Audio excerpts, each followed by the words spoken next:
Good afternoon. അപ്പോൾ നമ്മൾ ഇന്ന് നോക്കാൻ പോകുന്നത് റീഡിങ്സ് ഓൺ കേരളയുടെ ചാപ്റ്റർ ആയിട്ടുള്ള മലയാളം ഗസൽസ് എന്ന് പറഞ്ഞതാണ്. ജീത്ത് തയ്യൽ എഴുതിയതാണ് മലയാളം ഗസൽസ്. അപ്പോൾ അതിൻ്റെ ഇൻട്രൊഡക്ഷൻ നോക്കാം. Malayalam ghazals is taken from collected poem published by Alleppey book company. Alleppey book company പ്രസിദ്ധീകരിച്ചിട്ടുള്ള കളക്റ്റഡ് പോയംസ് 2015 വന്നതാണ്. അതിൽ നിന്ന് എടുത്തിട്ടുള്ള ജീത്ത് തയ്യൻ്റെ ഒരു കവിതയാണ് മലയാളം ഗസൽസ് എന്ന് പറയുന്നത്. Malayalam ghazal it is a poem written in traditional rhyming couplets with a refrain. ഈ ഒരു കവിത പരമ്പരാഗതമായിട്ടുള്ള റൈം താളമൊക്കെ ഉള്ള രീതിയിൽ കപ്ലറ്റുകളോട് കൂടി എഴുതിയിട്ടുള്ളതാണ്. അതിനൊരു റീഫ്രെയിനും ഉണ്ട്. എന്താ കപ്ലറ്റ് എന്ന് പറഞ്ഞു കഴിഞ്ഞാൽ, കപ്ലറ്റ്സ് എന്ന് പറഞ്ഞാലേ ഈരടികൾ എന്നാണ് പറയുക. കപ്ലറ്റ് എന്ന് പറഞ്ഞാൽ ഈരടികൾ എന്നാണ് പറയുക. എ കപ്ലറ്റ് ഈ 2 lines of poetry that usually rhyme. Couplet എന്ന് പറഞ്ഞു കഴിഞ്ഞാൽ 2 വരി കവിതേനെയാണ്, 2 വരികളുള്ള ഒരു കവിതേനെയാണ് കപ്ലറ്റ് എന്ന് പറയുക. അതിനവസാനം ഒരു റൈം, ഒരു താളോ ഉണ്ടായിരിക്കും. ഇനി റീഫ്രെയിൻ എന്ന് പറഞ്ഞാൽ എന്താ? A refrain in poetry is A line, phrase or single word. ഒരു കവിതയിൽ കാണുന്ന ഒരു വരിയോ അല്ലെങ്കിൽ ഒരു ഫ്രേസോ ഒരു വാക്കോ ആയിരിക്കാം, അത് ഇടയ്ക്കിടയ്ക്ക് റിപ്പീറ്റ് ചെയ്ത് വരും. അതിനെയാണ് നമ്മൾ റീഫ്രെയിൻ എന്ന് പറയുക. ഇത് 2 ഇമ്പോർട്ടൻ്റ് ആണ് കേട്ടോ. കപ്ലറ്റ് എന്ന് പറഞ്ഞു കഴിഞ്ഞാൽ ഒരു 2 വരി കവിത, അതിന് റൈം ഉണ്ടായിരിക്കും, അതിനെ കപ്ലറ്റ് എന്നും. ഒരു വാക്കോ അല്ലെങ്കിൽ ഒരു വരിയോ പിന്നെയും കവിതയിൽ റിപ്പീറ്റ് ചെയ്ത് വരുന്നുണ്ടെങ്കിൽ അതിന് റീഫ്രെയിൻ എന്നും പറയും. അപ്പോൾ ഈ ഒരു കവിതയിൽ മലയാളം ഗസൽ എന്ന് പറഞ്ഞ ഒരു കവിതയിൽ 7 കപ്ലറ്റാണുള്ളത്. 7 കപ്ലറ്റ് എന്ന് പറയുമ്പോൾ 14 വരി കവിതയാണത്. Each line has same metre. ഓരോ വരിക്കും സെയിം ആയിട്ടുള്ള മീറ്ററാണ്. The line end with the word Malayalam is repeated at intervals. Malayalam എന്ന വാക്കുകൾ ഇടയ്ക്കിടയ്ക്ക് റിപ്പീറ്റ് ചെയ്ത് വരാൻ കാണാൻ പറ്റും ഈ ഒരു കവിതയിൽ. Especially at the end of the stanza, പ്രത്യേകിച്ചും ഒരു സ്റ്റാൻസയുടെ അവസാനം. The poem basically tries to communicate what is lost in translation. So underline ചെയ്യാം. ഈ ഒരു കവിതയുടെ തീം എന്ന് പറയുന്നത്, ഒരു കവിതേനെ നമ്മളൊരു ഭാഷയിൽ നിന്ന് മറ്റൊരു ഭാഷയിലേക്ക് വിവർത്തനം ചെയ്യുമ്പോൾ, ട്രാൻസ്ലേറ്റ് ചെയ്യുമ്പോൾ നമുക്കൊരുപാട് കാര്യങ്ങൾ നഷ്ടപ്പെടും. ഫോർ എക്സാമ്പിൾ, ടെർമറിക് എന്ന് പറഞ്ഞൊരു കവിതയുണ്ട്. അത് മഞ്ഞൾ എന്ന് പറഞ്ഞ കവിതയെ നമ്മൾ ഇംഗ്ലീഷിലേക്ക് ടെർമറിക് എന്നായിട്ട് കൺവേർട്ട് ചെയ്തു. പക്ഷെ നമ്മളെ മലയാളത്തിലുള്ള കാവ്, പാമ്പ്, ശൂലം അതിൻ്റെ ഒന്നും കറക്റ്റായിട്ടുള്ള ഒരു രീതിയിലേക്ക് ഇംഗ്ലീഷിലേക്ക് ട്രാൻസ്ലേറ്റ് ചെയ്യാൻ പറ്റിയില്ല. കാരണം നമുക്കതിനോടുള്ള ഇമോഷൻസ് ഒന്നും ഇംഗ്ലീഷിലേക്ക് ട്രാൻസ്ലേറ്റ് ചെയ്യുമ്പോൾ പലപ്പോഴും കിട്ടാറില്ല. അപ്പോൾ ഇതിൽ ജീത്ത് തയ്യൽ പറയണത്, മലയാളത്തിൽ നിന്നും പലതും ഇംഗ്ലീഷിലേക്കോ മറ്റു ഭാഷയിലേക്കോ വിവർത്തനം ചെയ്യുമ്പോൾ നഷ്ടപ്പെട്ടു പോകുന്ന പലതിനെയും കുറിച്ചിട്ടാണ് ഈ ഒരു കവിതയിൽ പറയുന്നത്. അതോടൊപ്പം തന്നെ മലയാള ഭാഷയുടെ പ്രാധാന്യം, ഇംഗ്ലീഷ് വന്നപ്പോൾ നമ്മൾ പലപ്പോഴും മലയാള ഭാഷേനെ മറന്നുപോയി നമ്മുടെ മാതൃഭാഷേനെ എന്നൊക്കെ ഈ ഒരു കവിതയിൽ പറയുന്നുണ്ട്. നോക്കാം കേട്ടോ. It shows how a bilingual writer terribly fails to find words that have the same meaning or effectiveness when translated into another language. ഈ ഒരു കവിതയിലൂടെ നമുക്ക് പറഞ്ഞു തരുന്നത്, 2 ഭാഷയിലും എഴുതുന്ന ഒരു റൈറ്ററെയാണ് എന്തെന്ന് പറയുക, ബൈലിംഗൽ റൈറ്റർ. ഒരേപോലെ മലയാളത്തിലും ഇംഗ്ലീഷിലും.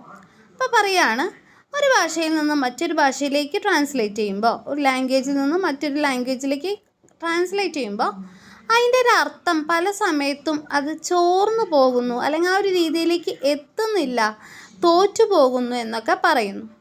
The poet desperately writes that. Poet നിരാശയോടുകൂടെ പറയാണ്, there are no proper words for some English words.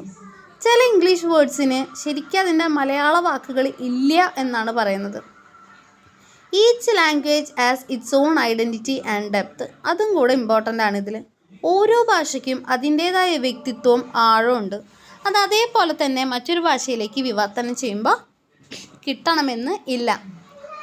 The poet tries to, poet എന്താ ചെയ്യുന്നത്, the poet tries to comprehend his land of birth sitting in the rooms of English.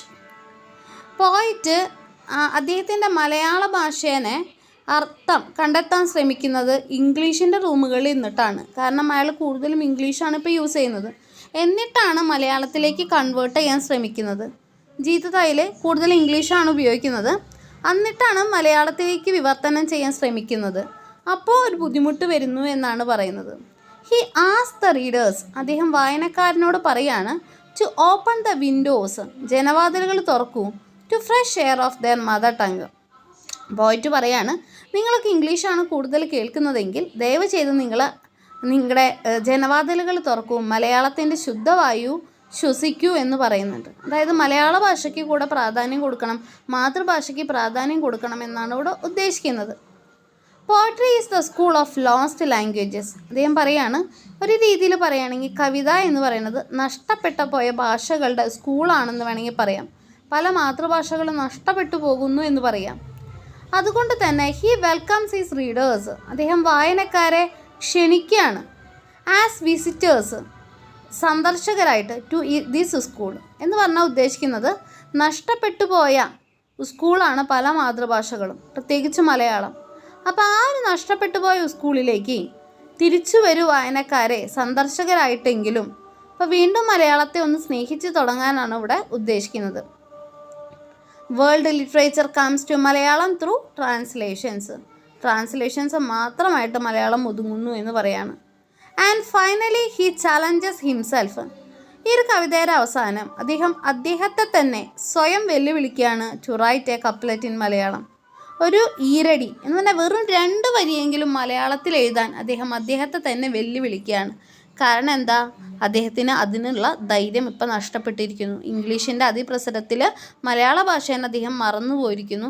ഇംഗ്ലീഷിലുള്ള വരികൾ പലപ്പോഴും മലയാള വാക്കുകൾ കണ്ടെത്താന്നുള്ളത് ബുദ്ധിമുട്ടാണ്. ആ ഒരു ട്രാൻസ്ലേഷൻ വരുമ്പോൾ പലതും നഷ്ടപ്പെട്ടു പോകുന്നു. അതുകൊണ്ട് തന്നെ അദ്ദേഹത്തെ തന്നെ വെല്ലുവിളിക്കുകയാണ്. ഇങ്ങനെ ഒന്ന് മലയാളത്തിൽ 2 വരി കവിതയെങ്കിലും എഴുതാൻ അദ്ദേഹത്തെ തന്നെ വെല്ലുവിളിക്കുന്നതായിട്ട് നമുക്ക് ഈ ഒരു കവിതയിൽ കാണാം. നമുക്ക് ഈ ഒരു ടെക്സ്റ്റ് നോക്കാം. ലിസൺ, ടെക്സ്റ്റ് വായിക്കാം. Listen, someone saying a prayer in Malayalam. He says there is no word for despair in Malayalam. 2 രീതിയിൽ ഈ വരികൾക്ക് നമുക്ക് അർത്ഥം കൊടുക്കാം. ഒന്നാമത്തെ അർത്ഥം എങ്ങനെയാണ് ശ്രദ്ധിക്കൂ. ആരോ ഒരാൾ പ്രാർത്ഥന ചൊല്ലുകയാണ് മലയാളത്തിൽ. He says that there is no despair in Malayalam, word for despair in Malayalam. അപ്പോൾ ഈ പ്രാർത്ഥന ചെല്ലുന്ന ഒരാൾ പറയാണ്, ഡെസ്പയർ എന്ന വാക്കിന് മലയാളം വാക്കില്ല. ഡെസ്പയർ എന്ന് പറഞ്ഞ ഇംഗ്ലീഷ് വാക്കിന് കൃത്യമായി മലയാളം വാക്കില്ല എന്നാണ് പറയുന്നത്. അങ്ങനെ വേണമെങ്കിൽ അർത്ഥമാക്കാം. അല്ലെങ്കിൽ മറ്റൊരു രീതിയിൽ എങ്ങനെ പറയാം ശ്രദ്ധിക്കൂ. ആരോ ഒരാൾ പ്രാർത്ഥന ചൊല്ലുകയാണ്. പ്രാർത്ഥനയുടെ ഇടയിൽ നിരാശയ്ക്ക് സ്ഥാനമില്ല, അല്ലെങ്കിൽ ഡെസ്പയറിന് സ്ഥാനമില്ല. അങ്ങനെയും നമുക്ക് അർത്ഥം ഇതാക്കാം.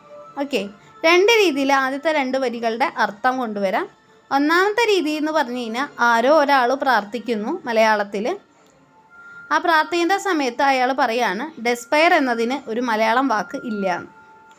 അല്ലെങ്കിൽ മറ്റൊരു രീതിയിൽ പറയാം, ആരോ പ്രാർത്ഥിക്കുകയാണ് മലയാളത്തിൽ, പ്രാർത്ഥനയിൽ ഡെസ്പയറിന് നിരാശയ്ക്ക് സ്ഥാനമില്ല.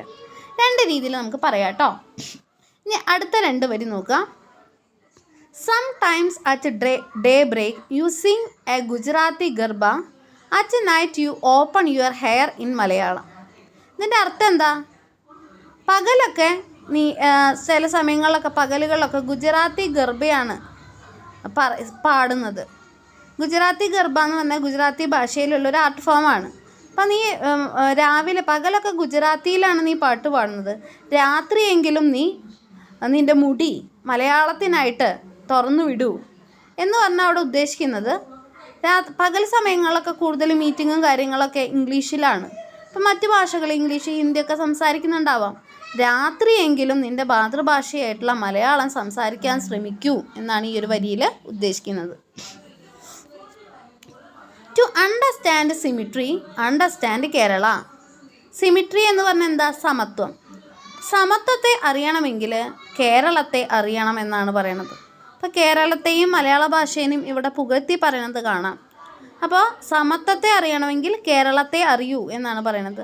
The longest palindrome is there in Malayalam. Palindrome എന്ന് പറഞ്ഞാൽ എന്താ? അങ്ങനെ വായിക്കുമ്പോഴും തിരിച്ചു വായിക്കുമ്പോഴും സെയിം വാക്ക് തന്നെ വരണം. ഫോർ എക്സാമ്പിൾ മലയാളമാണ്. മലയാളത്തെ അങ്ങോട്ട് വായിക്കുമ്പോഴും മലയാളം തന്നെ, റൈറ്റ് സൈഡിൽ നിന്ന് വായിക്കുമ്പോഴും മലയാളം തന്നെയാണ്, ലെഫ്റ്റ് സൈഡിൽ നിന്ന് വായിക്കുമ്പോഴും മലയാളം തന്നെയാണ്.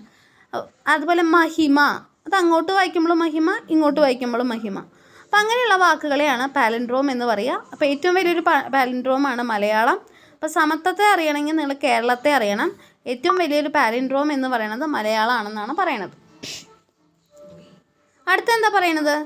When you have been too long in rooms of English open your windows to fresh air of Malayalam. പകൽ മുഴുവൻ നിങ്ങൾ ഇംഗ്ലീഷ് സംസാരം മാത്രമാണ്, കോൺഫറൻസും മീറ്റിങ്സും ഒക്കെ ഇംഗ്ലീഷ് മാത്രമേ ഉള്ളൂ എങ്കിൽ കുറച്ച് കഴിയുമ്പോൾ അത്രയും നേരം നിങ്ങൾ ഇംഗ്ലീഷ് ഭാഷയ്ക്ക് വേണ്ടി ഇരിക്കുകയാണെങ്കിൽ, അതിൻ്റെ റൂമിൽ മാത്രമാണെങ്കിൽ കുറച്ച് സമയമെങ്കിലും മലയാളത്തിൻ്റെ ആ ഒരു ശുദ്ധവായുവിന് വേണ്ടി നിങ്ങളുടെ ജനലുകൾ തുറന്നിടൂ എന്നാണ് പറയുന്നത്. അതായത് മാതൃഭാഷേനെ ഒന്ന് സ്നേഹിക്കാൻ, അതിനെ മറക്കാതിരിക്കാനാണ് പറയുന്നത്. Visitors are welcome in the school of lost tongues. Someone's endorse A high chair in Malayalam. അപ്പോൾ എന്താ പറയുന്നത്? ഇവിടെ lost tongue, school of lost tongue എന്ന് പറഞ്ഞാൽ എന്താ? ടങ് എന്ന് അവിടെ ഉദ്ദേശിക്കുന്നത് മാതൃഭാഷയാണ്. പല മാതൃഭാഷയുടെ സ്കൂളുകൾ നഷ്ടപ്പെട്ടിരിക്കുന്നു. ആർക്കും മാതൃഭാഷേനെ വേണ്ട. പ്രത്യേകിച്ച് മലയാളം നഷ്ടപ്പെട്ടിരിക്കുന്നു ഇംഗ്ലീഷിൻ്റെ അതിപ്രസരത്തിൽ. അങ്ങനെ നഷ്ടപ്പെട്ട ഒരു ലോസ്റ്റ് ടങ്ങിൻ്റെ സ്കൂളാണ് മലയാളം. അവിടേക്ക് സന്ദർശകരെ വിസിറ്റ് ചെയ്യാണ്, വെൽക്കം ചെയ്യാണ് റൈറ്റർ. സന്ദർശകരെ ദയവ് ചെയ്ത് നഷ്ടപ്പെട്ടു പോയ ഈ ഒരു സ്കൂളിലേക്ക് നിങ്ങളൊന്ന് എത്തി നോക്കൂ, ഒന്ന് വരൂ. കാരണം മലയാള ഭാഷയ്ക്ക് ആരൊക്കെയോ വലിയൊരു സ്ഥാനം കൊടുത്തിട്ടുണ്ട്. അതിനെ നിങ്ങളിങ്ങനെ തള്ളിക്കളയല്ലേ.